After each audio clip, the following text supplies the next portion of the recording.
This is Cast of Wonders, the young adult fiction podcast featuring stories of the fantastic. Welcome.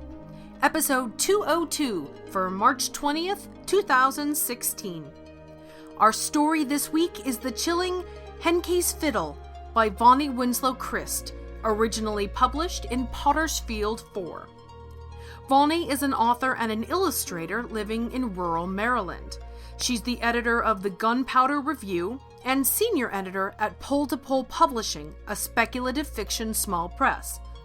Bonnie's books include The Enchanted Skein, a Compton Crook Award finalist, Owlite, The Greener Forest, and Leprechaun Cake and Other Tales. Her short fiction has been published in Chilling Ghost Short Stories, Tales of the Talisman, Dia de los Muertos, Fairy Magazine, and elsewhere. Bonnie's paintings have been featured on the covers of Bards and Sages, Frostfire Worlds, Outposts of Beyond, Illumin, and Sci-Fi Quest. A clover hand who has found so many four-leaf clovers she keeps them in jars, Bonnie strives to celebrate the power of myth in her writing and art. We'll put links to her website and portfolio, as well as Twitter account, in the show notes. Your narrator this week is Andrew Reed. Born in Scotland, Andrew is a teacher and author currently living in Sweden. He writes fantasy and alternate history, and harbors an unhealthy obsession with coffee. Not to mention being a damn fine Destiny teammate, if you're looking for one. His first fantasy novel, Kingdom's Fall, is currently available on Amazon. We'll put a link to it, along with his Twitter and website, in the show notes. And now we've a tale to tell.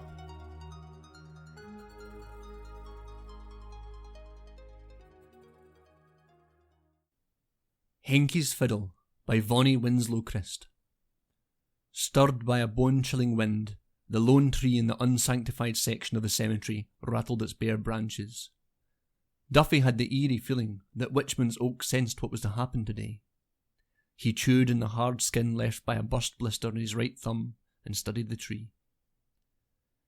By order of the Edgewater Town Council, and with the mayor's approval, Duffy was to remove Witchman's Oak before Christmas, despite local lore proclaiming the tree haunted. Personally, he thought it was a terrible mistake to cut down the oak, if for no other reason than the shade it provided in the summer. Rousted by another cold gust, the huge iron bell hanging from a rusted hook embedded in the tree's trunk clanked its agreement. Duffy felt the hairs on the back of his neck rise and glanced around. Nothing but grass, grave markers, fence, a few birds, and cloudy sky. He shook his head. He may have been a superstitious gravedigger and cemetery caretaker, but he was not an ignorant man. In fact, had his grandfather left him any money when he died last spring, Duffy would have started college this fall. Instead, he'd taken over his grandfather's job and cottage. Perhaps it wasn't the future he dreamed of, but he had steady work, food on the table, and could retain ownership of the cosy stone house he'd grown up in. And so, out of curiosity and for a bit of mental stimulation, Duffy had decided to learn more about Witchman's Oak. Before the mayor had even signed the tree's execution decree, he'd gone to the local historical society to locate information on the solitary oak in Edgewater Potter's Field. He discovered an account of a man accused of witchcraft who'd been hung in the town square. According to entries in the diary of one of Edgewater's founding fathers, after the hanging, the witchman had been sealed in a casket with a 4-leaf clover, 3 daisies, a sprig of Johnswort, and a branch of mountain ash.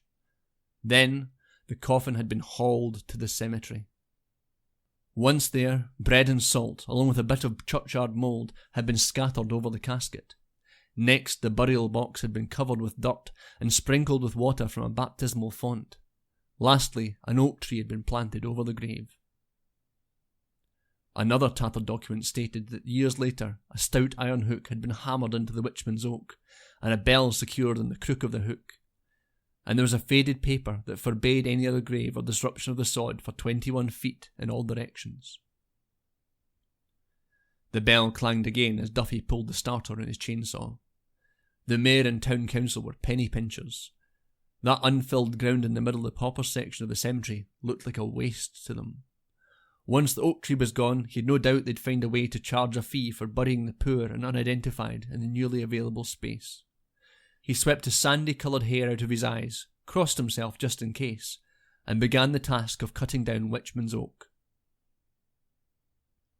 As he sawed, a murder of crows gathered and perched on the 3-rail fence that surrounded the unmarked grave portion of the Edgewater Town Cemetery.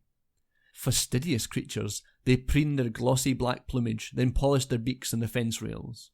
Later, when Duffy took a water break, he heard the corvids cawing in raucous voices. He wasn't sure if they were shouting, "Cut! Cut! Cut!" or "Halt! Halt! Halt!" Either way, the bird's intelligent eyes studied him with unnerving intensity. While he'd been using the saw to notch all the way around the oak's wide trunk, the clouds had thickened and the temperature had dropped. Though only late afternoon with a heavy cloud cover, it was growing dark. Today was the winter solstice, and the season seemed to be arriving on schedule. But December or June, Duffy had a job to do. So without further delay, he pulled his work gloves back on and cut horizontally into the south side of Witchman's Oak. The tree shivered. Duffy pulled the chainsaw away from the trunk, stepped back. The oak groaned, and then the top of the tree tumbled to the ground with a harsh knelling of iron bell, a loud tearing of wood, and a ground-shaking thud. The crows flapped their wings and screeched, but refused to abandon their front-row seats for the tree removal.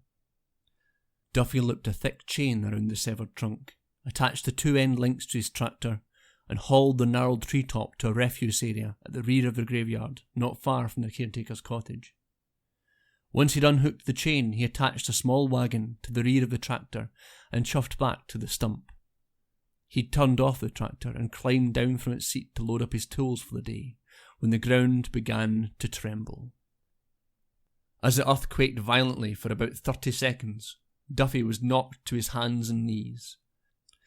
And it was from this vantage point that he witnessed Witchman's Oak's stump split. Then 4 of the roots from the north side pulled up from the ground and tore a chunk of the stump with them. Duffy could make out the shape of an oversized calf in the animated root stump. The beast snorted and shook like a wet dog. Dirt and debris showered down on the ground and the still prone Duffy. As the rest of the oak stump lifted up, the animal lowered its head and glowered at him with malevolent eyes. Before Duffy could get to his feet, a bearded, shaggy-haired man wearing a grey shirt and pants sprang from the hole left by the uprooted stump.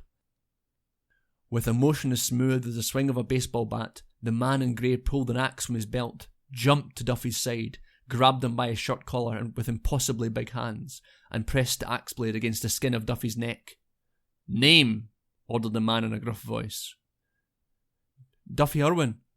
"Irwin!" The bearded man removed the blade from Duffy's throat and yanked him to his feet. "Stand up, lad. 'Tis time to prove if your bloodline is a worthy one." I'm not sure what. Have you still the bow and fiddle?" Duffy was tongue-tied. The wild-looking man before him was gently stroking the huge stump calf with one hand and picking dirt from between his teeth with the forefinger of the other. Thankfully, the nasty-looking axe had been returned to a loop in the man's belt. "Are you daft? Answer me, lad." Yes, stuttered Duffy. "I've an old violin and bow at the caretaker's cottage. They've been wrapped in a cloth bag and stored in the back of the closet for—" "Generations and generations," finished the bearded man. "Henkie trow," he proclaimed, grasping Duffy's hand and shaking it vigorously. "Spooty, my faithful Bogain, and I won't harm you if the fiddle and bow are still intact," Henkie said as he patted the black calf, then pushed Duffy in the direction of the caretaker's cottage. "To my knowledge they're in good condition," responded Duffy as Henkie and he walked. He noticed that his companion had a pronounced limp, but thought it best not to mention the problem. Duffy also noted Henkie was broad-shouldered, barrel-chested, sharp-toothed, and extraordinarily hairy. Fear quelled Duffy's curiosity about the cloven-footed Bogain trotting beside them. He refused to even glance in its direction. "Of course, I've never really tried to play, and it was wise never to play a trow's fiddle." Henkie smiled a toothy smile. "I suppose I'd have to use my axe in you, laddie, if you'd plucked a tune on Henkie's fiddle." Duffy shook his head. "I'm not musical at all, sir." "Sir?" Henkie chortled as they reached the front door of the cottage.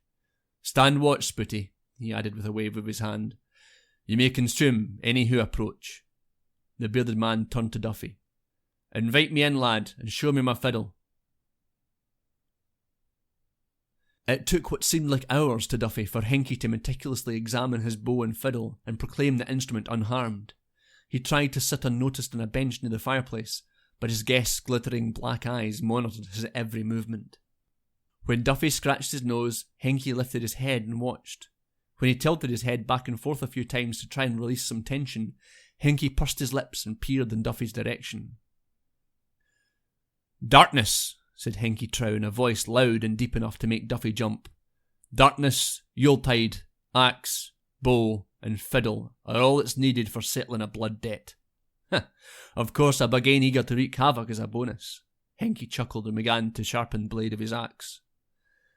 Duffy's eyes widened. He looked at his guest, but dared not speak. "My name is not Henkie Trow, though you may call me by those words," said the bearded man as he continued to sharpen the axe. "I am indeed a Trow, a being of fairy kind.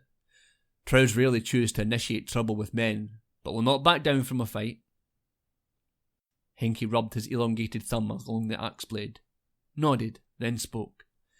"Trapped, but not dead I've been, locked by plants and such in an earthen prison. Luckily plants decay, and men forget.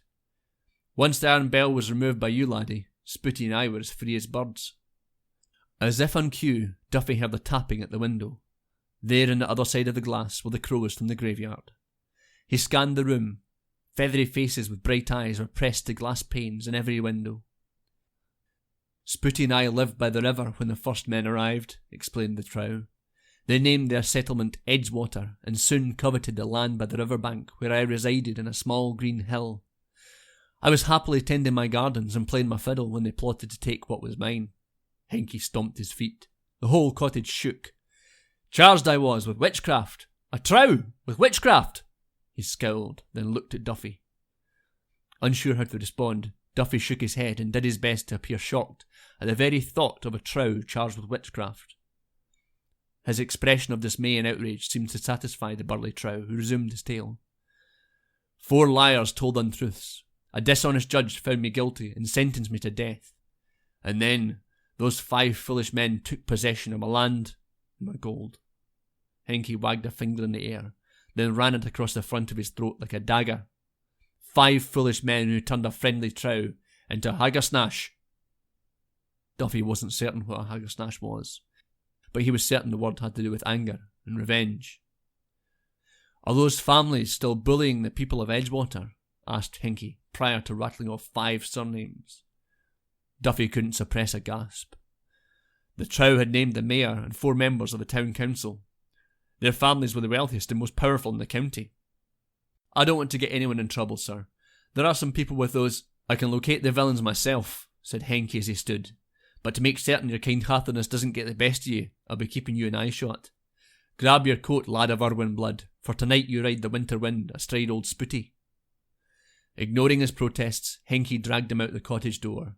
Bow and fiddle in hand, the Trow leapt onto the rough back of the oak tree bagain, leaned down, grasped Duffy under his arm, and swung him up onto Spooty too. No sooner had he landed on the malformed calf's back than Spooty shot into the air. Afraid of tumbling to the ground below, Duffy wrapped his hands around Henkie's waist. The Trow howled, the bagain flew faster, and dozens of shrieking crows flapped alongside of them as they skimmed above the housetops. Duffy squeezed his eyes shut as they neared the mayor's home. The bagain's hooves had hardly touched the ground when Henkie hopped off the shape-shifting fairy creature. But hard as he tried, Duffy found himself unable to dismount. Spooty swung his head around and gave him a warning glare. Duffy stopped struggling and sat quietly on the oak calf. Henkie tucked his fiddle under his chin and drew the bow slowly across the strings. The crows who had alighted in the nearby trees laughed. Then the Trow began to play a fast-paced tune. The sprightly notes poured from the wooden instrument with such speed and sweetness that Duffy felt light-headed. From the corner of his eye he saw the crows begin to move about in the limbs of the trees like black-suited dancers. Had he been able to climb down from Spooty, Duffy knew he'd have been compelled to dance too. Within seconds, the back door of the mayor's house swung open. Out waltzed 5 men, each holding a handful of playing cards in one fist, and either a bottle of beer or a glass of amber fluid in the other. Duffy remembered it was Saturday night. so the mayor and his councilmen would have been gathered for their weekly stag night poker game. A twisted grin spread across Henkie's face as he played faster and faster on his violin.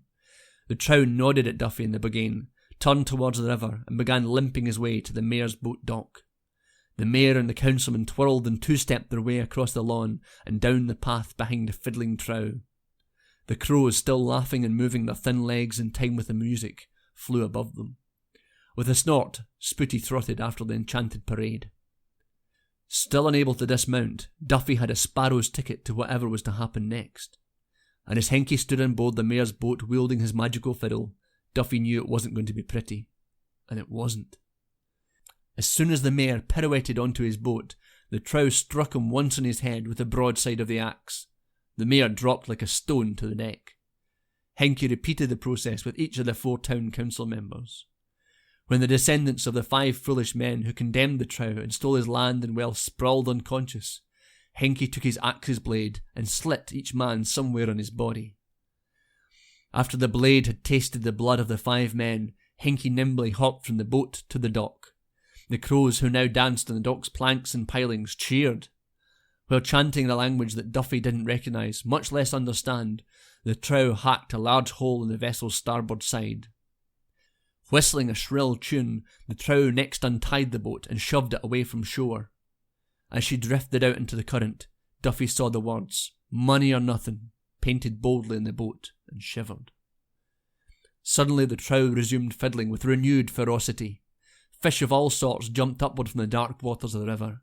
They twisted in the air, mouths opening and shutting, then fell to the water with a cacophony of loud slaps and splashes. About 50 yards offshore, the Money or Nothing was sinking rapidly. His smile now stretched to grotesque proportions. Henkie did an awkward jig while still playing his fiddle, then stopped playing. The silence that followed was louder than the music had been moments before.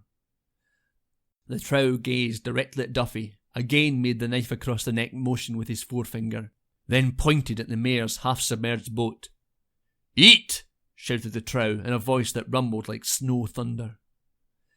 The murder of crows lifted into the air and winged their way to the Money or Nothing's deck.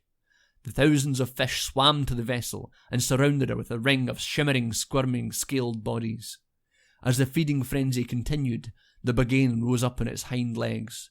Spooty whirled around, snorted and bellowed in a most uncalf-like manner.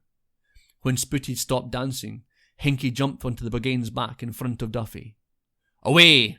All debts but one are paid," shouted the trow. Duffy held tight to Henkie as they zipped into the air, soared over the treetops, and eventually alighted in front of the cemetery caretaker's cottage. He tried not to think about the mayor, the councilman, the crows, and the fishes. But he had a feeling the grisly demise of the 5 men would haunt him for the rest of his life. As he slid to the ground, Duffy noticed it was beginning to snow. "Inside, laddie," urged the trow. He opened the door and nudged Duffy. "Keep watch, Spooty," he called over his shoulder before stepping into the cottage. Duffy stumbled across the room and flopped down onto the hearthside bench. He put his head in his hands. No matter how tightly he squeezed his eyes shut, he could still see the flashing silver of the fish as they fought for a taste of the mayor and the councilman. And who could he tell? No one would believe a tale of a trow and Buggane out for revenge. "Let it go, lad." Henkie patted his shoulder. "You could not save those who owed the fairies a debt." Duffy raised his chin, met the intense gaze of the trow. "But I wanted to save them, just the same." "It's done." Henkie yawned, stretched his arms over his head. "Now Henkie and Spooty must return to the greener forest. Duffy Irwin, can you hold your tongue and keep fairy secrets?" Duffy studied the still bloody axe in the trow's belt and Henkie's black, pupilless eyes. He nodded. "By the time the authorities find the boat and whatever remains of those bodies, the deaths are sure to be classified as accidental. I have no evidence that contradicts that assumption." The trow patted his shoulder once more, then stood. "As payment for faithfully guarding Henkie's fiddle and bow, those of Irwin blood will always be fairy blessed. And for freeing my Buggane friend and me, you're welcome to whatever hides below this hearthstone." Henkie stamped his foot on the edge of the flat stone in front of the fireplace. The stone flipped up to reveal a hole filled with gold coins. "'Tis fairy gold, but real," not glamour. Without further comment, the trow strode to the door and flung it open. Spooty snorted and shook off the coating of snow that covered his back. Henkie climbed onto the bagain and smiled one last time at Duffy. "Laddie, choose whatever future suits you," said the trow. "But don't be too hasty to leave this cottage, for there is more than one secret buried in Potter's Field." Before Duffy could respond, Spooty spun round and galloped westward, towards the thick forests of a game preserve. Though the falling snow obscured his vision, he thought he saw Henkie raise his violin to his chin. And then Duffy Irwin, the fairy-blessed cemetery caretaker and rich man, would have sworn he could hear the lilting strains of a fiddle tune. The end.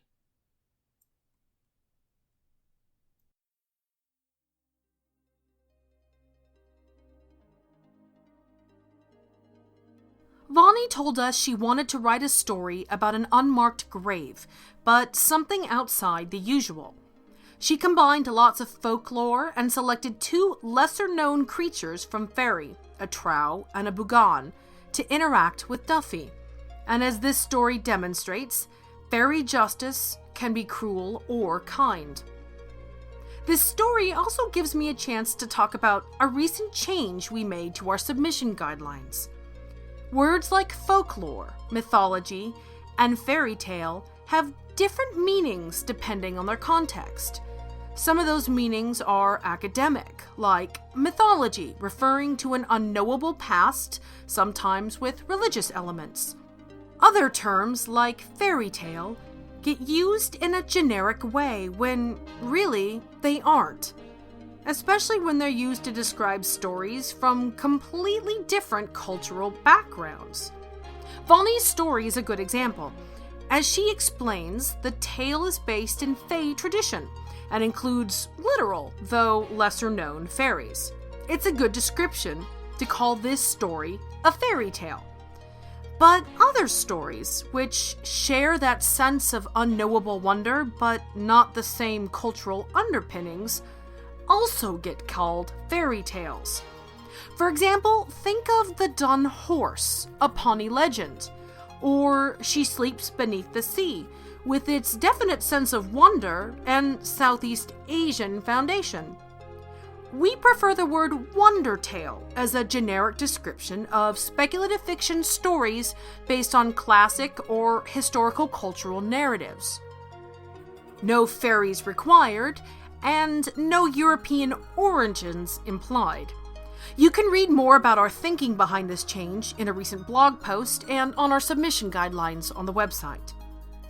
Join us next week for The Universe Dress by Laura Marie Steele. Cast of Wonders relies on your donations to pay our authors and to bring you the best in young adult audio fiction week after week.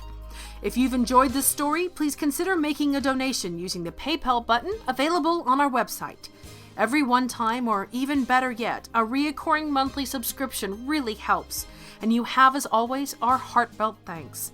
You can share your appreciation for the story by leaving us a review on iTunes, sharing the episode with your friends and family, or discussing it on the EA forum, forum.escapeartists.net. We're at Cast of Wonders on Twitter. Come and say hello. Cast of Wonders is a production of Escape Artists Incorporated and is brought to you by the creative team of assistant editor and king of Slushtopia, Jeff Height, audio producers Jeremy Carter and Ricky Lacoste, and I remain, as always, your humble editor and host, Marguerite Kenner. Our episodes are released under the Creative Commons Attribution, Non-Commercial, No Derivatives 4.0 International License. That means you can share the episode, but you can't sell it or change it. Our theme, Appeal to Heavens, is by Alexei Nov from MusicAlley.com. Thanks for listening.